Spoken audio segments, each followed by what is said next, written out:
जिनके साथ पैगंबर की निस्बत भी हो और आए भी जन्नत में से हो, तो वो हक और बातिल के दरमियान फर्क नहीं करते? यकीनन करते हैं। जो उनके चाहने वाले हैं वो हक पर हैं, जो उनके दुश्मन हैं वो बातिल पर हैं। जो उनके चाहने वाले हैं वो आले इस्लाम हैं, जो उनके मुखालिफ हैं वो आले कुफ्र हैं। मैं बेजा नहीं कहता, मुबादा इसे जोशे खिताबत मत समझिएगा, इसे लफाजी मत समझिएगा। अबू बकर की सहाबियत का इनकार बिल इत्तिफाक के उम्मत, बिल इत्तिफाक और बिल इजमा मिल्लत के हर एक फर्द का, हर एक रहनुमा का ये फतवा है उस पर कि बिल इत्तिफाक अबू बकर की सहाबियत का इनकार उसी तरह कुफ्र है जैसे रब की वाहदानियत का इनकार कुफ्र है, जैसे रसूलुल्लाह की रिसालत का इनकार कुफ्र है, जैसे जन्नत और जहन्नुम का इनकार कुफ्र है, जैसे आसमानी किताबों का इनकार कुफ्र है, जैसे मलाइका का इनकार कुफ्र है, जैसे अंबिया का इनकार कुफ्र है। लिहाजा जहां पर ईमानियात आपके ईमान का हिस्सा है, वहीं पर अबू बकर की सहाबियत का इकरार भी ईमान का हिस्सा है। और इसके लिए भी कायदा वही है, कुलिया वही है, तरीका वही है कि इकरार बिल लिसान भी होगा, तस्दीक बिल कल्ब भी होगी। और फिर तस्दीक बिल कल्ब करते हुए जब इकरार बिल लिसान होगा, फिर जो मुश्किल आएगी ये कहकर गुजर जाएंगे फना बिल्लाह की तह में बका का राज मुझ पर है, जिसे मरना नहीं आता उसे जीना नहीं आता।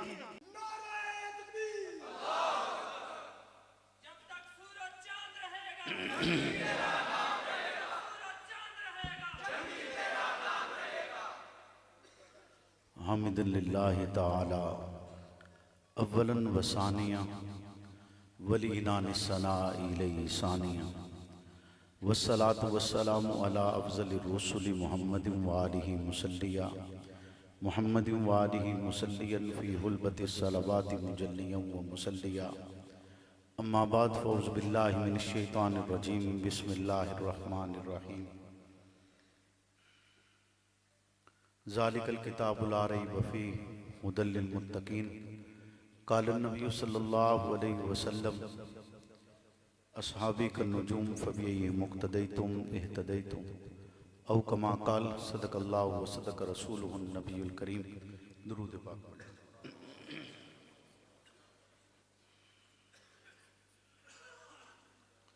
अल्लाहुम्मा सल्लि अला मुहम्मदिन मादनिल जूदि वल करम मंबइल हिल्म वल हिकम व आलिहि वसल्लम। मोहम्मद से प्यार करते हैं, तेरा एहसान है मौला, हमारी बख्शिश का बस यही सामान है मौला। दरे शाह मदीना छोड़ दें जन्नत के बदले, ये सौदा हम नहीं करते, हमें नुकसान है मौला। तेरे बागी तेरे शातिम बशर अच्छे नहीं लगते, तेरा साया न हो जिन पर वो सर अच्छे नहीं लगते। तेरे असहाब से मुझको मोहब्बत क्यों न हो आका, किसे ऊंचे घने ठंडे शजर अच्छे नहीं लगते। मेरे वाजिबुल एहतराम दोस्तों बुजुर्गों, आज आपके इस इलाका दौलताला में खल्लाक़ आलम की तौफीक के साथ आपके सुन्नी राब्ता कमेटी के जिम्मेदारान की पुरखुलूस दावत पर हाज़िरी का शर्फ हासिल हुआ है।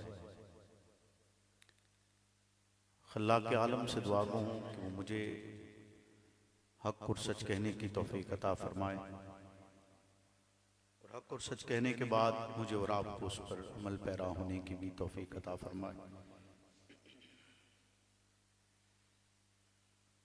माशाअल्लाह आपके इलाकाई उलमा और मुअज़्ज़िज़ीन स्टेज की तरफ जलवा अफरोज़ हैं, और आप तमामी अहबाब भी बारिश के इस मौसम में तशरीफ़ लाए हैं। इस पर यकीनन आपको खल्लाक़ आलम ही जज़ा अता फरमा सकते हैं। मैं कोशिश करूँगा कि कम से कम वक्त में ज़्यादा से ज़्यादा आपसे गुफ्तगू की जा सके। चूँकि मैं एक अरसा कबल आपके इस इलाके में पहले आया था, आज एक तवील मुद्दत के बाद हाजिरी हुई है। मुझे नहीं मालूम आपका मिजाज कैसा है, और आपको शायद नहीं मालूम होगा कि मेरा मिजाज कैसा है, कि मैं किस तरह की गुफ्तगू करता हूँ, आप कैसी सुनना पसंद करते हैं। तो कोशिश करेंगे कि हम इस गुफ्तगू के आखिर तक एक दूसरे के मिजाज आशना हो जाए। क्यों जी, कोशिश करें, अल्लाह करेगा हम एक दूसरे के मिजाज आशना हो जाए। या मैं आपकी बात मान लूंगा या आप मेरी मान लीजिएगा, जैस बात है ना, ऐसे ही है ना। क्योंकि अब देखा जाए तो आप अक्सरियत में और मैं अकेला खड़ा हूं, तो आजकल तो दस्तूर भी यही है, अक्सरियत की मानी जाती है, अगरचे रातों को तब्दील हो जाए।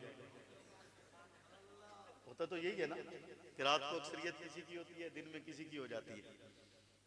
वो किसी ने बड़ा खूबसूरत एक जुमला कहा कि एक पार्टी को 8 तारीख को पोलिंग डे पर वोट पड़े, दूसरी को जब पोलिंग बंद हो गया उस वक्त पड़े।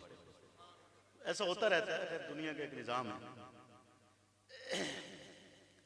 तो खैर मेरा मौजू कोई भाई सियासी नहीं है, मैं सियासी तकरीर आपके यहाँ करने नहीं आया, तो खालिसतन मजहबी हवाले से आपके साथ ही एक मुलाकात है। आपका उन्वान फिक्र अमीर अजीमत।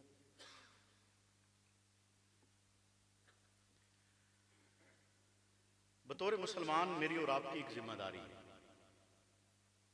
वो जिम्मेदारी ये है कि मुझे और आपको ये पता हो कि मेरे और आपके पाक पैगंबर ने जिंदगी कैसे गुजारी।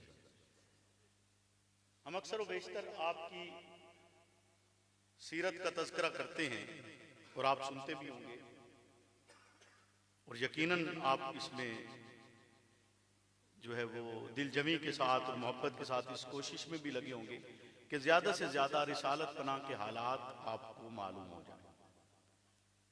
सीरत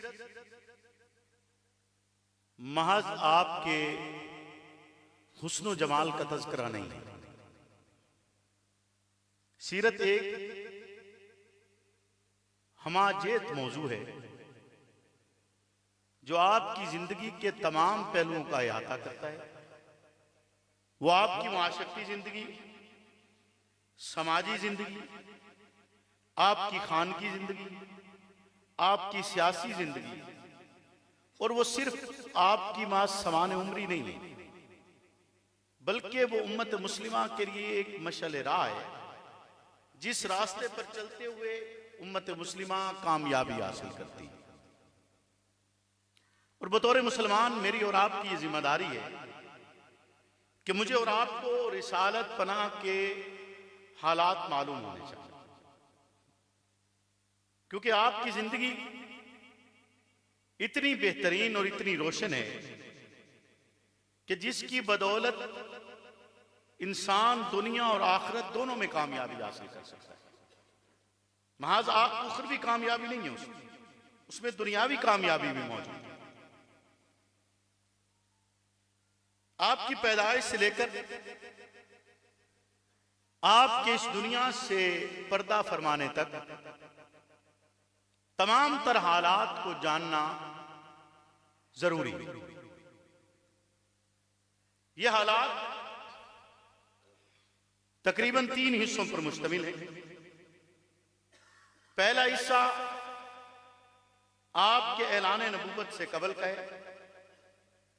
दूसरा हिस्सा आपके ऐलान नबूवत के बाद आपकी मक्की जिंदगी और मदनी जिंदगी, यानी 2 हिस्से वो बनते हैं, उस पर मुश्तमिल।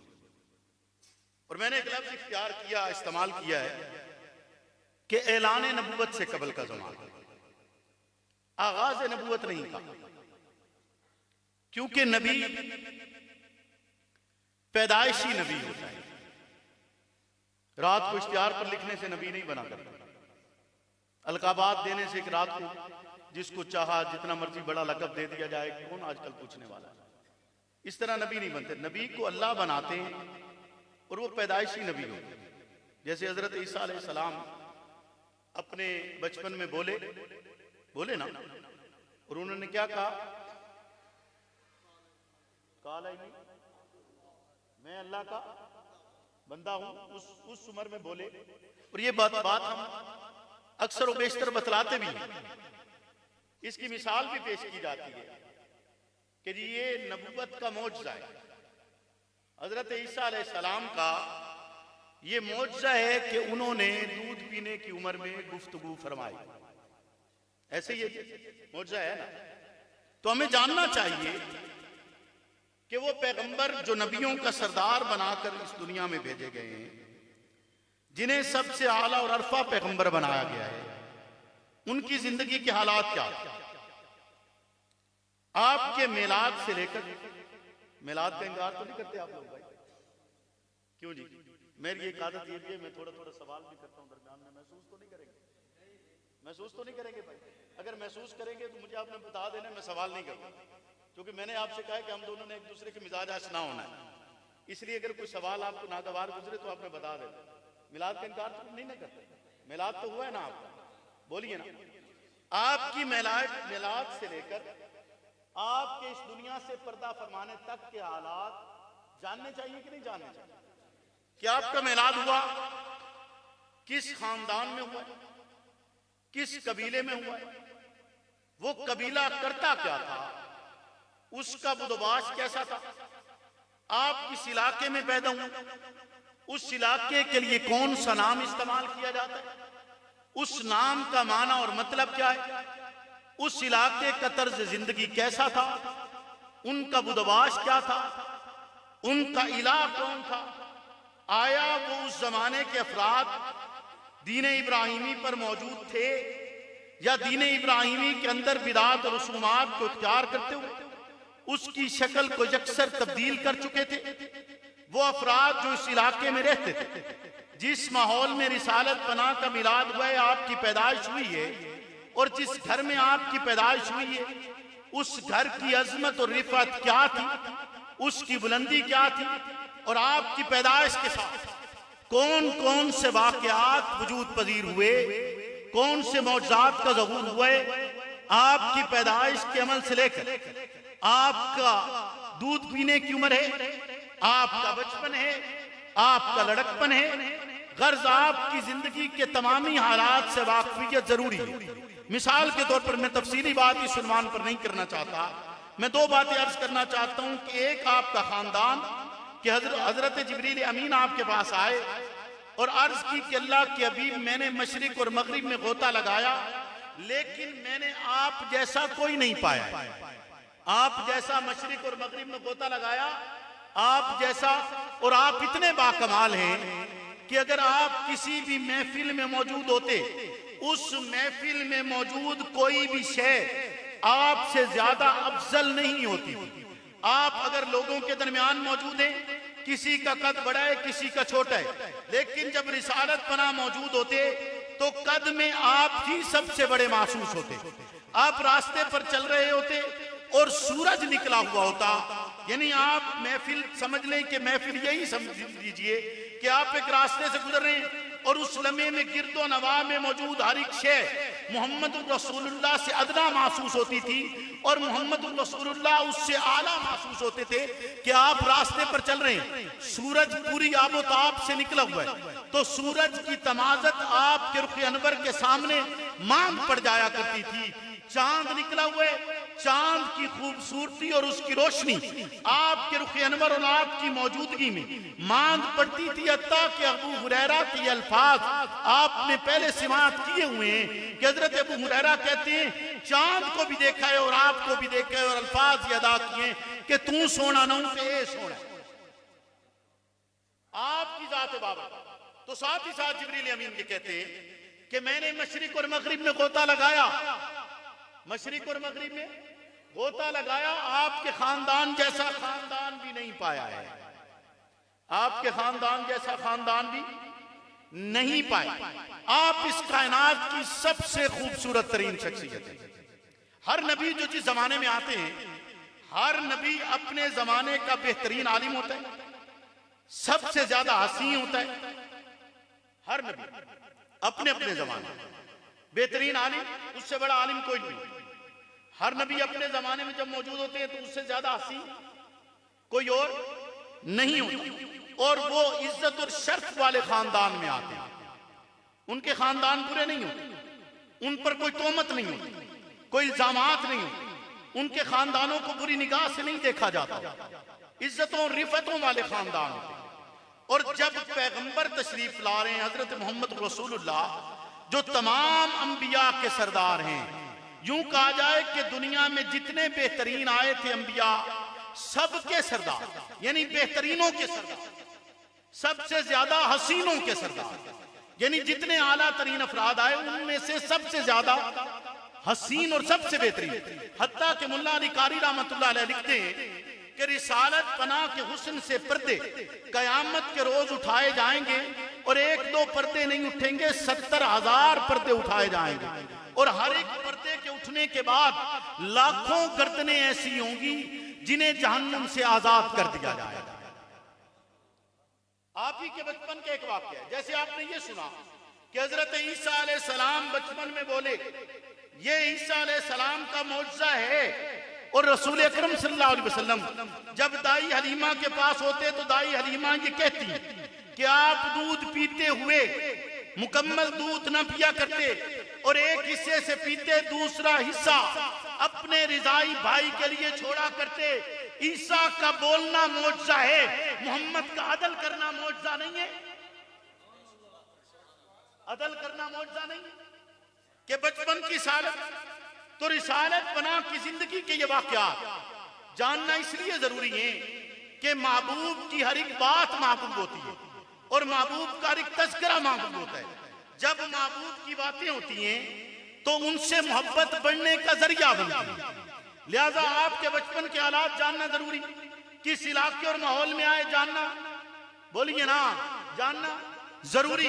आपका बचपन में आपका शक सदर हुआ है, 2 मरतबा हुआ, ये जानना जरूरी। कब कब किन किन हालात में हुआ, ये जानना जरूरी। आपने जवानी कैसे गुजारी, ये जानना जरूरी। आप किस किस के जेरे कफालत रहे, ये जानना जरूरी। हजरत अब्दुल मुत्तलिब के बाद आपकी कफालत किसके पास आई, ये जानना जरूरी। हजरत अबू तालिब के पास जब आप आते हैं उस वक्त आपकी उम्र कितनी थी, ये जानना जरूरी। आपकी जवानी में आपकी पहली शादी होती है, शादी कहाँ हुई, किस वजह की बुनियाद पर हुई।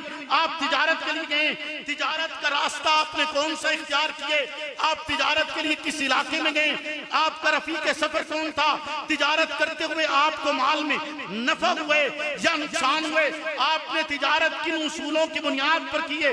कभी ऐलान नबुव्वत नहीं हुआ है, ऐलान नबुव्वत से कबल मोहम्मद रसूलुल्लाह तिजारत की गर्ज से जा रहे हैं। तिजारत करते हुए रिसालत पनाह माल बतलाते हैं तो माल की पूरी तशरीह करते हैं, उसकी खामियां बतलाते हैं, उसकी खूबी बतलाते हैं। किसी चीज को राज में नहीं रखा जाता, कोई चीज छुपाई नहीं जाती।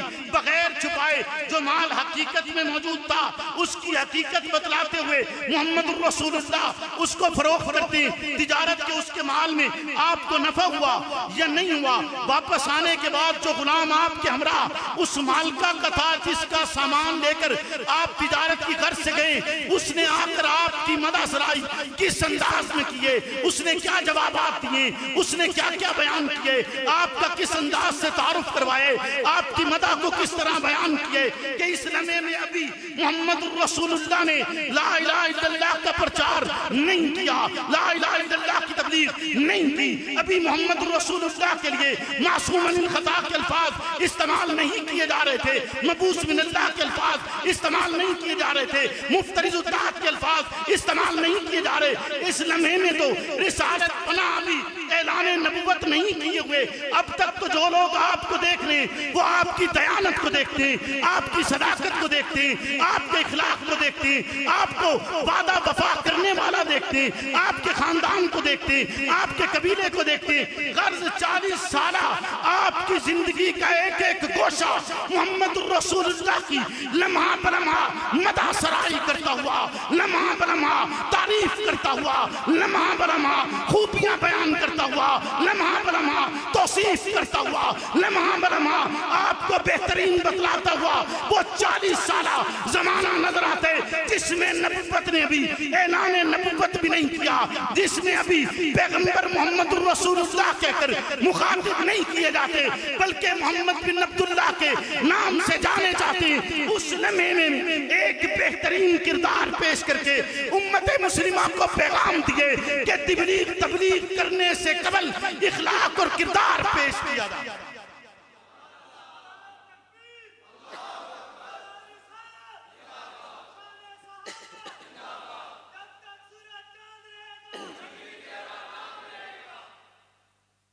40 साल जिंदगी जानना जरूरी है या नहीं जरूरी?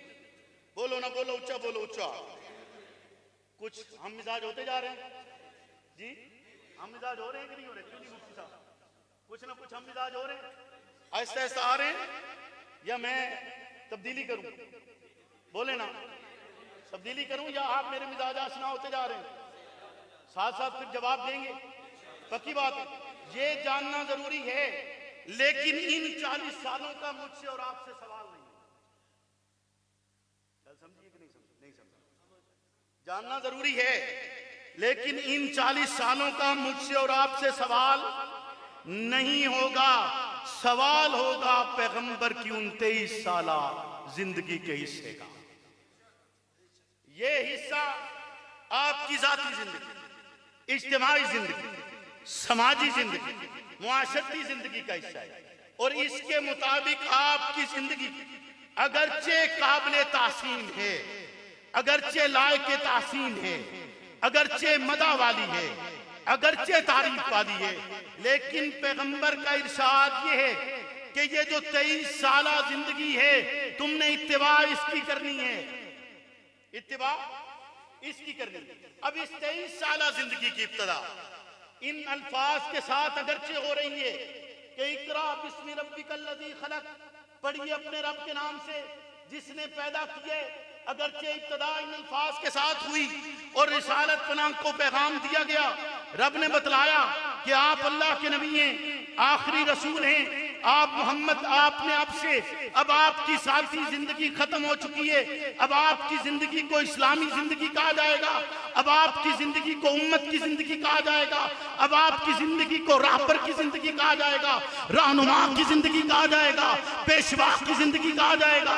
कि अब आपकी जिंदगी आपकी जाती जिंदगी नहीं रही, बल्कि अब ये एक इज्तिमाई शक्ल इख्तियार कर चुकी है कि अब ये जिंदगी का एक एक पहलू उम्मत मुस्लिमा की राहबरी करेगा, एक एक पहलू उम्मत मुस्लिमा की रहनुमाई करेगा।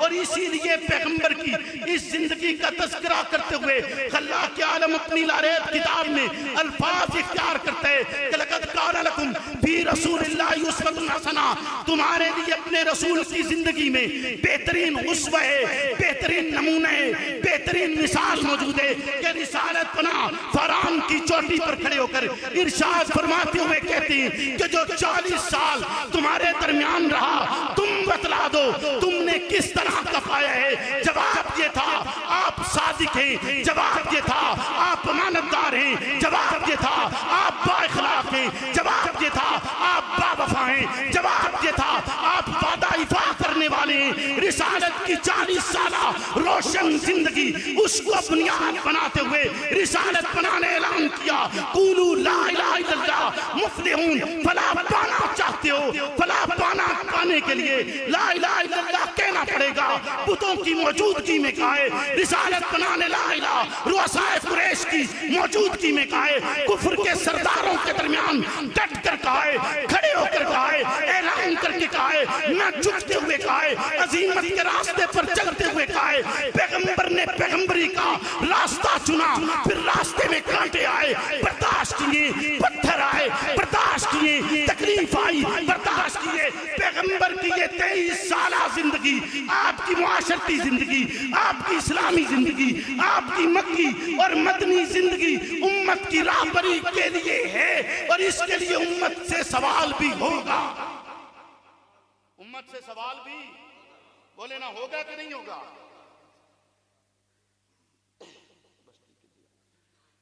लेकिन मेरा मौजू है इस वक्त, आज की इस गुफ्तगू का मौजू ना आपकी वो 40 साला जिंदगी का तज़किरा है, ना आपकी 23 साला जिंदगी का तज़किरा है।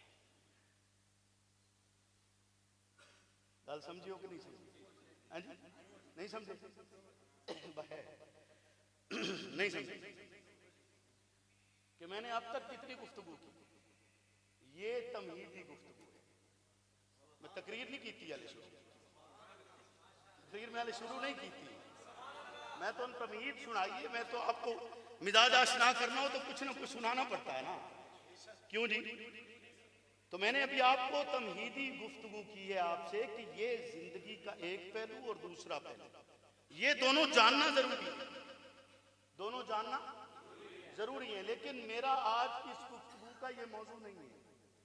मेरा मौजू वही है जो आपके इस प्रोग्राम का मौजू है कि फिक्र अमीर अजीमत वजीफाए साहब, यही उन्वान है ना, बोले ना। अब पैगंबर की जिंदगी मैंने बतलाना ये चाहता था कि आपने इन दोनों पहलुओं को पढ़ना है, इसका मुताला करना है और फिर उसके मुताबिक अपनी जिंदगी को गुजारना है, उसके मुताबिक अपनी जिंदगी को। अब एक तबका ऐसा है जिस तबके ने पैगंबर की जिंदगी को न सिर्फ गुजारा, आंखों से देखा, उसकी रूह को अपने अंदर बसाया और फिर जर्रे से आफ्ताब हो गए। उसकी रूह को अपने अंदर बसाया और फिर क्या हो गए? बोलिए ना, फिर क्या हो गए? मुफ्तियान बैठे हैं। हज़रत मुफ्ती साहब, एक बात मैंने आपसे पूछनी, कोई कहीं जाना तो नहीं? आप अभी शक चले जाए, बस इस बात का जवाब देते हैं कि आप मंतिक पढ़ाते, मंतिक पढ़ाना दीन है कि नहीं? मंतिक पढ़ाना दीन?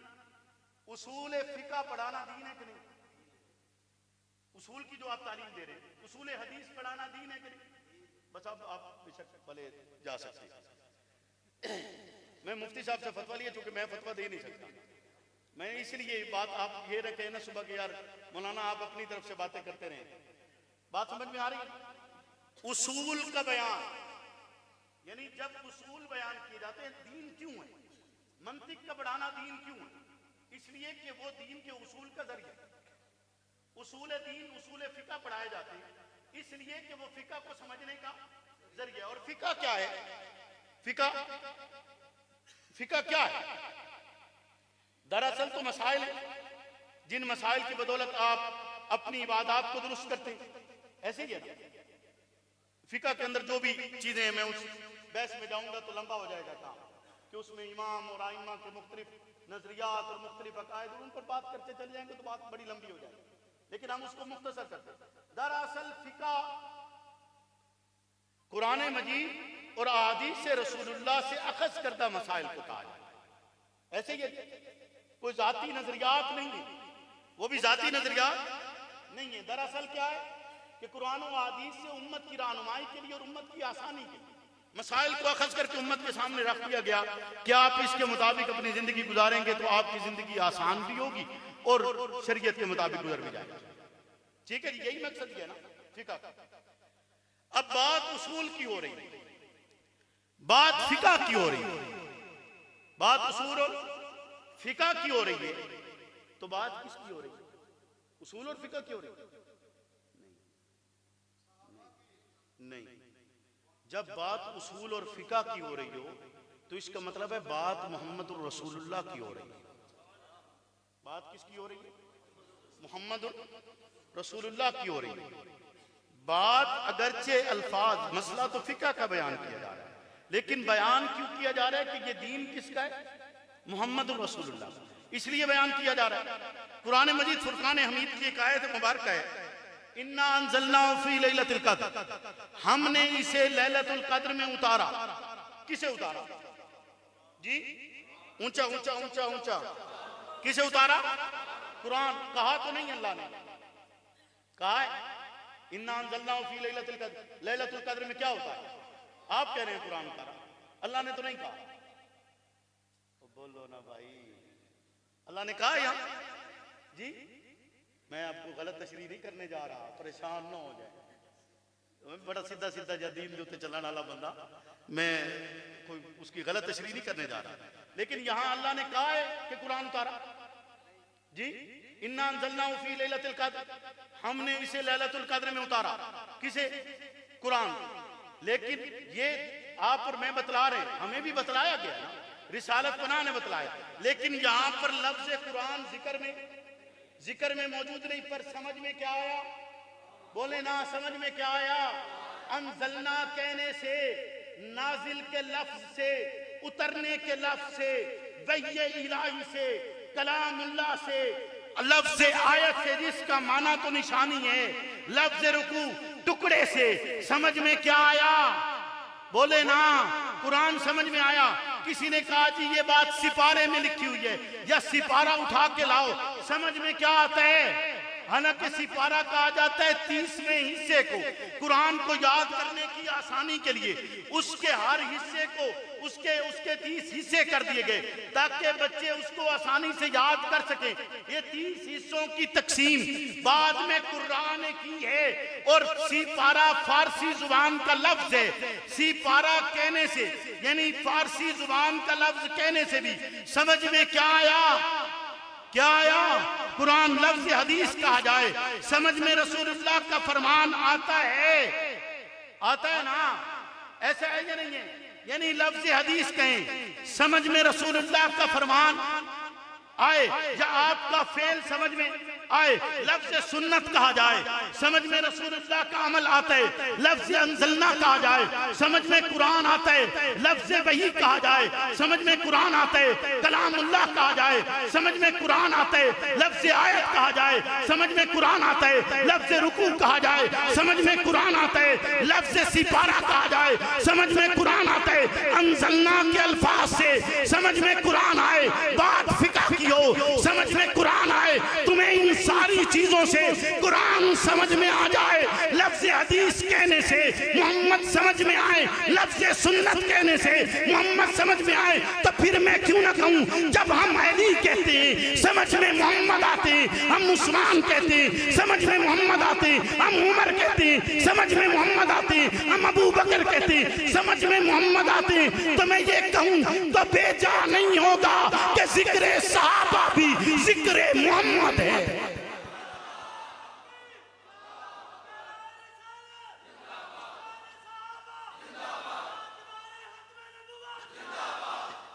और समझ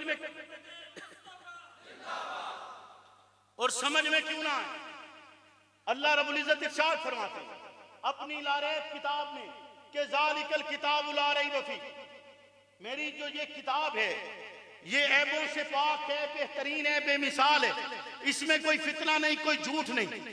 ऐसे ही है ना, आपका यकीन है? बोले ना, जब अल्लाह ने ये किताब उतारी थी तो लिख कर भेजी थी जी? नहीं लिख कर भेजी। जिब्रील लिखी हुई लाए? नहीं। रिसालत बना ने लिख कर दी? नहीं। रब वो है जिसको विदा नहीं होता, रब वो है जिसे धोखा नहीं होता, रब वो है जो सोता नहीं है, रब वो है जिसे ऊँग नहीं आती, रब वो है जिसे कोई डरा नहीं सकता, रब वो है जिसे खौफ में कोई मुब्तला नहीं कर सकता, वो मालिक कायनात, वो खल्लाक के आलमजाद। जब उसने इस किताब को उतारा तो लिखा हुआ नहीं उतारा।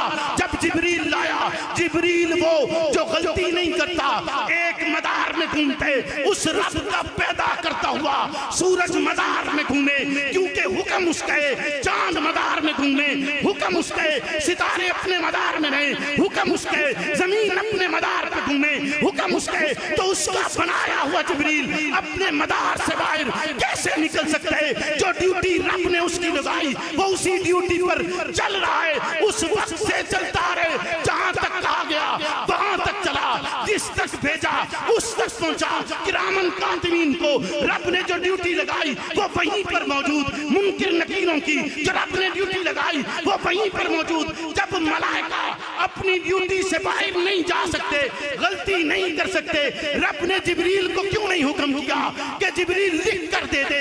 नहीं नहीं, लिखा हुआ जिब्रील भी नहीं लाया, बल्कि इक़रा बिस्मि रब्बिकल लज़ी खलक़ के अल्फाज से शुरू होने वाला कुरान, जिसे अलहम्द से आप पढ़ना शुरू करते, वन्नास पर खत्म करते, जिब्रील अल्फाज की शक्ल में लाए, कलाम की शक्ल में लाए, मोहम्मद रसूलुल्लाह के नुत्क़े मासूम से कलाम की शक्ल में जारी हुए। आपने भी लिख कर नहीं दिया, आप मासूम अनिल खताएं, गलती कर ही नहीं सकते, आप में गलती हो ही नहीं सकती आपसे, पैगंबर होता ही वही है जो गलती कर ही नहीं सकता।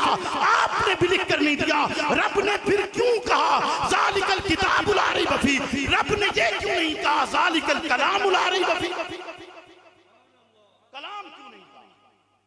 रब ने कलाम नहीं कहा, किताब कहा।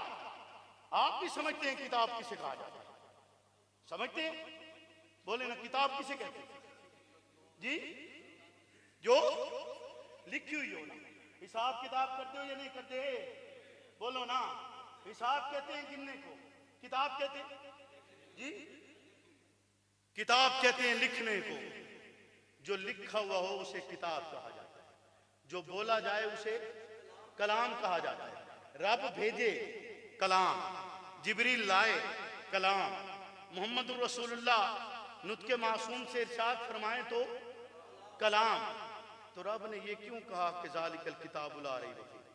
क्योंकि जिसने बोला वो मासूम है, जिसने लिखा वो महफूज है, जिसने लिखा वो महफूज है। मासूम वो जो गलती कर ही नहीं सकता, महफूज वो जो कर सकता है पर रब करने नहीं देता। कर सकता है पर रब, बोले ना, कर सकता है पर रब करने नहीं देता।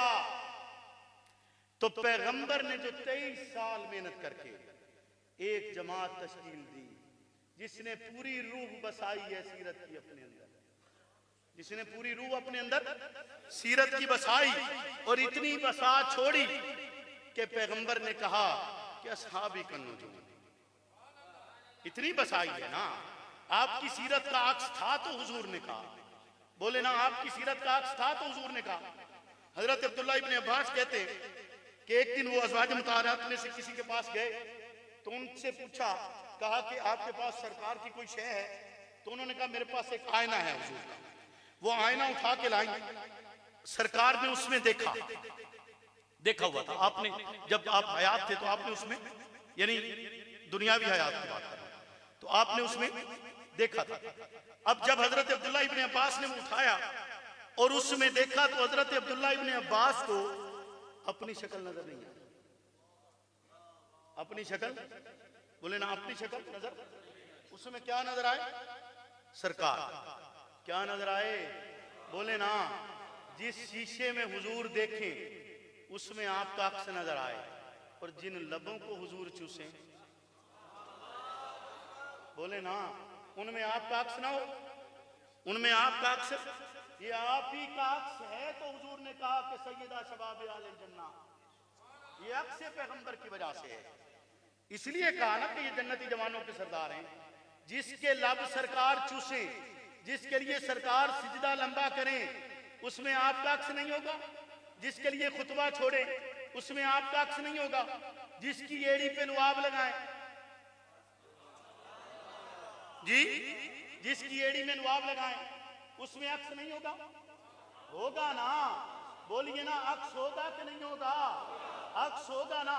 कि शीशा देखें, अक्स मुंजमद हो जाए, कि कोई और फिर निगाह उसमें देखे ना, किसी और को कुछ और नजर ना आ जाए।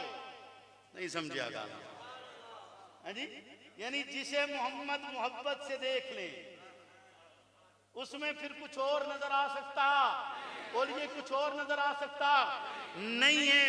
शीशा देखें तो शीशे में अक्स जम जाए।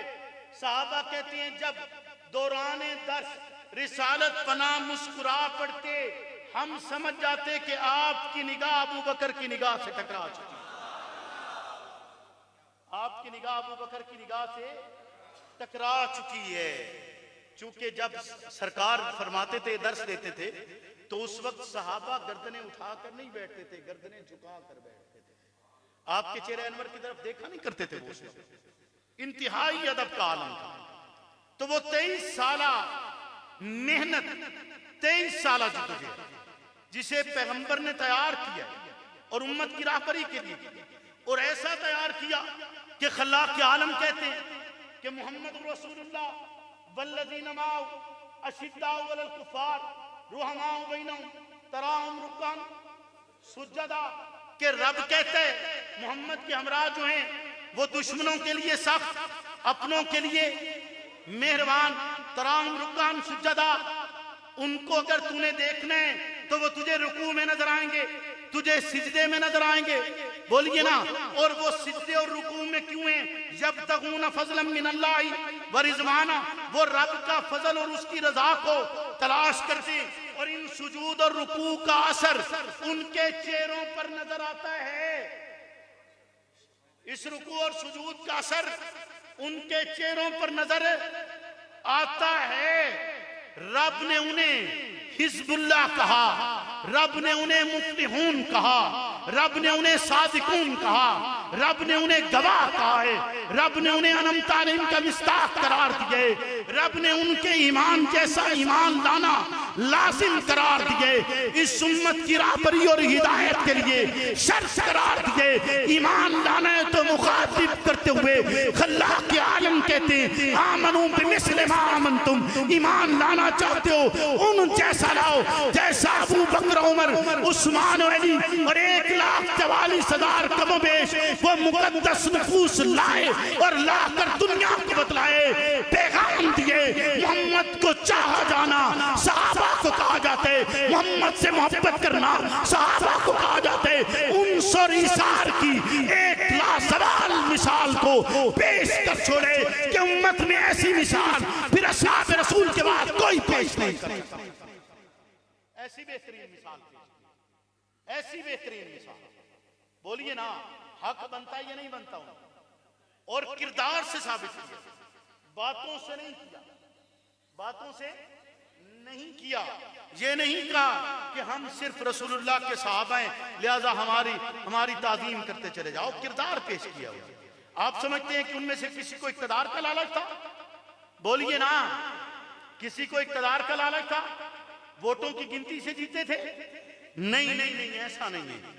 आप देखिए खलीफतुल मुस्लिमीन बनते, हजरत अबू बकर पहले खलीफा बने, पहले खलीफा बनने के बाद कुछ अरसे के बाद जब इस दुनिया से रुखसत हुए, हजरत उमर उनके बाद दूसरे खलीफा बने। घर वालों से पूछा उनकी जिंदगी का अंदाज क्या था, कहा रोजाना एक हलवे की प्लेट लेते बाजार को निकल जाया करते थे। बाजार की तरफ हजरत उमर भी हलवे की प्लेट हाथ में लेते बाजार को निकल गए। बाजार में गए लेकिन पूरे बाजार में हलवा खाने वाला कोई नहीं मिला।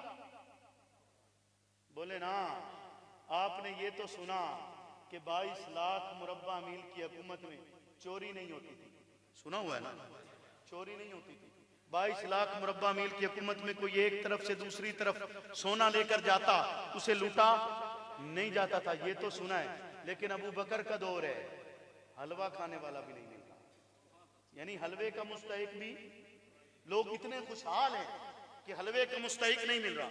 आखिर देखा बाजार की एक नुक्कड़ पर एक कोड़ी का मरीज मौजूद है, कहा हो ना हो यही होगा कि जिसको हलवा खिलाया जाए। उसके करीब गए, हलवे को उंगली पर लिया, उसके मुंह में रखा, वो चीख उठा, चीख के कहता है कि आज हलवा खिलाने कौन आया, आज हलवा खिलाने कौन आया।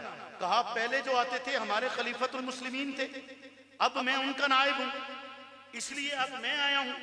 कहा जब वो खिलाते थे तकलीफ नहीं होती, नहीं समझ, जब वो छोड़ दें यार, पानी की तलब नहीं है, रख दो, मैं तेरे ना 2-4 गल्ला करनी है बस, अगर थक गए हैं तो बस कर देते हैं। क्यों नहीं? क्योंकि मुझे पता क्या है, मुझे आपके जो ये साहिबान है मेजबान, इन्होंने मुझसे ये कहा था कि जी जब तक कौम तंग न हो जावे तुम बोल देना। क्यों जी, यही कहा था ना मुझे, आप ऐसे ही है ना, यही कहा था। और तुम तंग तो नहीं हुए बैठे, देख लिया जी यार, भाई मुझे बता देना है आपने, क्योंकि मुझे इशारा यही दिया गया कि जब ये तंग हो जाए आपने बस कर देना, ठीक है जी। तो जो तक तुम तंग नहीं होते उदों तक तो मैंने इजाजत है बोलने की, लेकिन मैं कोशिश करा कि तुम ज्यादा तंग ना करा। क्यों जी? तवज्जो है, हलवा खिलाया, उंगली से हाथ में लिया, मुंह में रखा, बोले ना, मुंह में रखा, और वो चीख उठा, कहता कौन आया? पहले जो आता था तकलीफ नहीं होती थी। हजरत उमर कहते हैं हमारे खलीफतुल मुस्लिमीन थे, वो आगे से कहता है मुसलमान थे। क्या कहता है? मुसलमान थे, चूंकि ये मुसलमान नहीं था, कोड़ी का मरीज शख्स मुसलमान नहीं था। कहा पहले मुझे कलमा पढ़ाओ, फिर मैं तुम्हें किस्सा सुनाऊं कि अबू बकर हलवा कैसे खिलाया। ऐसा जानिसार जमाने ने देखा नहीं जैसा रब ने अबू बकर को बनाया। यकीन मान जाए, जैसा रब ने अबू बकर बनाया ऐसा जानिसार निगाह ने देखा नहीं। कहा कि बाद में बताऊंगा, पहले मुझे कलमा पढ़ाओ, कलमा पढ़ाओ। कहा बताओ अब वो कैसे खिलाते थे जिससे तुम्हें तकलीफ नहीं होती थी, क्योंकि कोड़ी के मरीज शख्स के होंठों पर भी जख्म होते, उसकी आंखें भी नहीं खुलती, हाथों पर भी जख्म है, जिसको घर वालों ने फेंक दिया, लेकिन खलीफतुल मुस्लिमीन उसे अपनी जिम्मेदारी समझता है। खलीफतुल मुस्लिमीन उसे अपनी, जिसे घर वालों ने छोड़ दिया, खलीफा वक्त उसे अपनी जिम्मेदारी समझता है। इसे कहा जाता है रियासत मदीना, इसे कहा जाता है रियासत मदीना। वो कोड़ी का मरीज शख्स जवाबन हजरत उमर बिन खत्ताब से कहता है, अबू बकर का किरदार बतलाते हुए कहता है कि जब वो हलवा खिलाते अपनी जुबान पर रखकर मेरी जुबान पर रखते, अपनी जुबान पर रखकर, यानी अबू बकर ये भी गवारा नहीं करता। भूख तो दूर की बात है, भूखे की तकलीफ भी गवारा नहीं करता।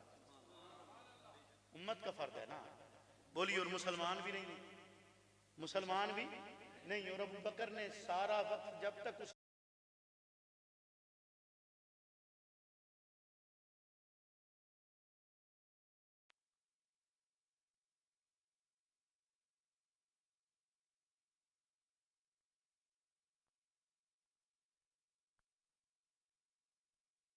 अंदाज से बात करने की कोशिश कर रहा हूं, तो वहां पर ये एक अलग बात है। लेकिन हजरत उमर बिन खत्ताब भी बैतुल मुकद्दस के दरवाजे पर पहुंचे, और किस आलम में पहुंचे कि ऊंट की लगाम हाथ में, खादिम सवार है, लिबास पे 18 पैबंद लगे हुए, और पादरी बाहर निकल के कहता है कि हाँ आप ही हैं जिससे लड़ा नहीं जा सकता, जिससे लड़ा नहीं जा सकता। ये चाबियां पड़ी हैं, आप बैतुल मुकद्दस के फाते हैं।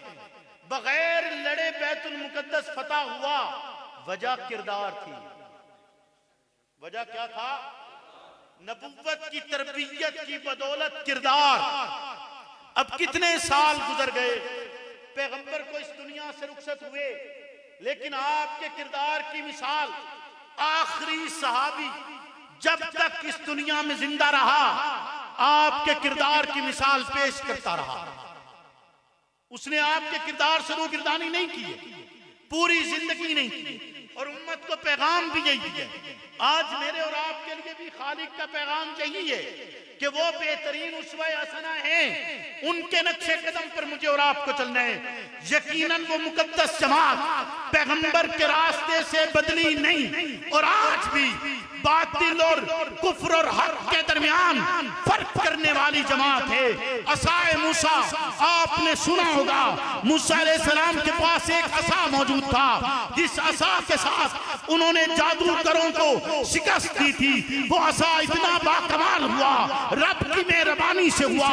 उसमें 1000 मौजज़ात थे, उस पर फल भी लगते थे, वो उड़ता भी था, वो टेक भी लगा कर देता था, वो साया भी करता था। उसने पैगंबर के लिए रास्ते भी बना छोड़े।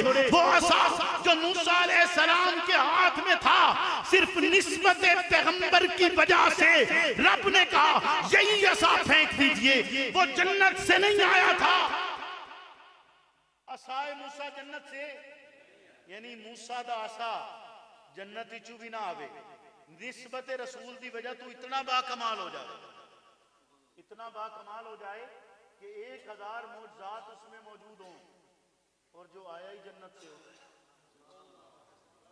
जो आया ही, बोलिए ना, जो आया ही जन्नत से हो और गया भी जन्नत में। इस कायनात में कोई मकाम जन्नत है? बोले ना, है जन्नत? इस कायनात में है ना जन्नत? है जन्नत है यार, यूं ना करें यार, है जन्नत। माँ बैना बैती व मिंबरी, भाई वो जन्नत जिसमें मैंने और आपने जाना है, वो भी तो हुजूर ने बतलाई है ना, है जी, वो भी हुजूर के कहने पर हमारा यकीन है। तो जब हुजूर ने ये कहा माँ बैना बैती व मिंबरी रौज़तुम मिन रियाज़िल जन्नह, तो ये भी तो हुजूर ने कहा ना कि ये जन्नत है। बोले ना, हो सकता है जन्नत यही हो, इसी को रब वुसअत दे दे। जी नहीं गल समझे, क्योंकि जन्नत एक चटियल मैदान है, जन्नत एक, अब चूंकि मुफ्ती साहब तो चले गए, और मुफ्ती साहब बैठे हैं जी, बैठे हैं हजरत। जन्नत मेरा, मैं जो बात कर रहा हूं अगर गलत करूं तो आपने बताना जरूर है कि जन्नत एक चटियल मैदान है, जन्नत में कुछ भी नहीं लगा हुआ। जन्नत क्या है? एक चटियल मैदान है। आप जो नेकी करते हैं उसके जवाब में जन्नत में चीजें लगती हैं। क्यों जी? ऐसे ही कि हमने सुना उलमा कहते हैं जी एक दफा सुभान अल्लाह कहने से जन्नत में एक दरख्त लगता है कि हबशी नस्ल का घोड़ा 100 साल तक दौड़ता रहे, उसका साया नहीं पार कर सके। खाली जगह होगी तो लगेगा ना, खाली जगह होगी तो लगेगा। जो महल्लात आपको मिलेंगे, आपको जो नेमतें मिलेंगी वो आप मेहनत करेंगे, अमाल की वजह से मिलेंगी, अमाल की वजह से। अब दुनिया में भी बंदा मुसीबतों में रहे और माल न होने की कमी की वजह से यहां भी कुड़ता रहे और आखिरत में भी अमाल की कमी की वजह से कुड़ता रहे, तो कम से कम नेकी तो कर लीजिए ना, बोलो ना, नेकी तो कर लेना। लेकिन खैर मेरा मौजू इस वक्त अमाल नहीं, मेरा मौजू अकीदा है। मेरा मौजू बोलिए ना क्या है? अकीदा। तो वो मकाम जो जन्नत है, और सरकार ने क्या फरमाया, सरकार ने क्या फरमाया, माँ बैना बैती व मिंबरी रोज़तुम मिन रियाज़िल जन्नह। और जैसे मैंने कहा कि जिब्रील अपने मदार में घूमते हैं, और आज भी 70,000 फरिश्ते सुबह, 70,000 फरिश्ते शाम सरकार के उस मकाम पर आकर दुरूद पढ़ते हैं या नहीं पढ़ते? और आप जो सलाम और दुरूद पढ़ते हैं वो लेकर जाते हैं या नहीं जाते? बोलिए ना, आपका ये अकीदा और नजरिया है ना? और 70,000 आज भी वहां आते हैं या नहीं आते? और जब भी एक अगली बात आपको कर रहा हूं कि जब भी जिब्रील अमीन वही लेकर हुजरा आयशा में आए, जब भी हुजरा आयशा में जिब्रील अमीन वही लेकर आए, तन्हा नहीं आते थे, 70,000 फरिश्ते हमरा होते थे। उस वक्त भी जब आते कितने फरिश्ते हमरा होते? 70,000 फरिश्ते हमरा होते उस वक्त भी। और वो ड्यूटी आज तक कायम, बोले ना, वो ड्यूटी आज तक कायम। खैर आ चुके, वक्त खत्म हो गया, मौजू इसको आज क्लोज करते हैं। वरना हकीकत बात यह है कि आपने समझा ही नहीं है कि ये खानदान कितना बड़ा है। हजरत अबू बकर नहीं समझा, आपने पर्दों में लपेट दिया इस खानदान, छुपा दिया। आप हकीकत से आशना ही नहीं हो जाते तो यूं ना बैठे होते जैसे आज आप बैठे, यूं ना बैठे। आपने समझा ही नहीं कि ये कितना बड़ा खानदान है। खैर कभी वक्त मिला आपके यहाँ आया तो शान हजरत अबू बकर पर भी आपसे गुफ्तगू करूंगा। लेकिन आज यहां पर इसी बात को खत्म करते हुए कि जो मैंने आपसे शुरू में कही, क्या कहा था जी? नहीं, ये इस गुफ्तगू को खत्म करने के लिए मैंने कहा कि असाए मूसा ना बदले, बोले ना, और आज भी नहीं बदला। असाए मूसा आज भी, और रोजे माशर क़यामत से कुछ अच्छा कबल जब निशान लग जाएंगे ना बदबख्त और खुशबख्त पर, वो निशान पता है आपको कैसे लगेंगे? उस निशान के लिए एक जानवर निकलेगा, एक या मखलूक निकलेगी जमीन से, उसके एक हाथ में असाए मूसा होगा और दूसरे हाथ में सुलेमान अलैहिस्सलाम की अंगूठी होगी। वो खुशबख्त और बदबख्त पे निशान लगाएगा। रिवायात में कि वो खुशबख्त और बदबख्त का पर निशान लगाएगा, यानी मूसा अलैहिस्सलाम का असा और सुलेमान अलैहिस्सलाम की अंगूठी हक और बातिल में फर्क करे, बोले ना। और सदियां गुजरने के बाद भी उसकी खसूसियत तब्दील ना हो, उसकी खसूसियत तब्दील, फर्क बात यह कि वो जन्नत से भी नहीं आए, सिर्फ पैगंबर का हाथ मस हुआ है, पैगंबर की निस्बत है उनके साथ, तो उनमें ये खसूसियत। और जिनके साथ पैगंबर की निस्बत भी हो और आए भी जन्नत में से हो, तो वो हक और बातिल के दरमियान फर्क नहीं करते, यकीनन करते हैं। जो उनके चाहने वाले हैं वो हक पर हैं, जो उनके दुश्मन हैं वो बातिल पर हैं, जो उनके चाहने वाले हैं वो आले इस्लाम हैं, जो उनके मुखालिफ हैं वो आले कुफ्र हैं। मैं बेजा नहीं कहता, मुबादा इसे जोशे खिताबत मत समझिएगा, इसे लफाजी मत समझिएगा। अबू बकर की सहाबियत का इनकार बिल इत्तिफाक के उम्मत, बिल इत्तिफाक और बिल इजमा मिल्लत के हर एक फर्द का, हर एक रहनुमा का ये फतवा है उस पर कि बिल इत्तिफाक अबू बकर की सहाबियत का इनकार उसी तरह कुफ्र है जैसे रब की वादानियत का इनकार कुफ्र है, जैसे जैसे रसूलुल्लाह की रिसालत का इनकार कुफ्र है, जैसे जन्नत और जहन्नुम का इनकार कुफ्र है, जैसे आसमानी किताबों का इनकार कुफ्र है, जैसे मलाइका का इनकार कुफ्र है, जैसे अंबिया का इनकार कुफ्र है। लिहाजा जहां पर ईमानियात आपके ईमान का हिस्सा है, वहीं पर अबू बकर की सहाबियत का इकरार भी ईमान का हिस्सा है। और इसके लिए भी कायदा वही है, कुलिया वही है, तरीका वही है कि इकरार बिल लिसान भी होगा, तस्दीक बिल कल्ब भी होगी। और फिर तस्दीक बिल कल्ब करते हुए जब इकरार बिल लिसान होगा, फिर जो मुश्किल आएगी ये कहकर गुजर जाएंगे फना फिल्लाह की तह में बका का राज मुझ पर है, जिसे मरना नहीं आता उसे जीना नहीं आता।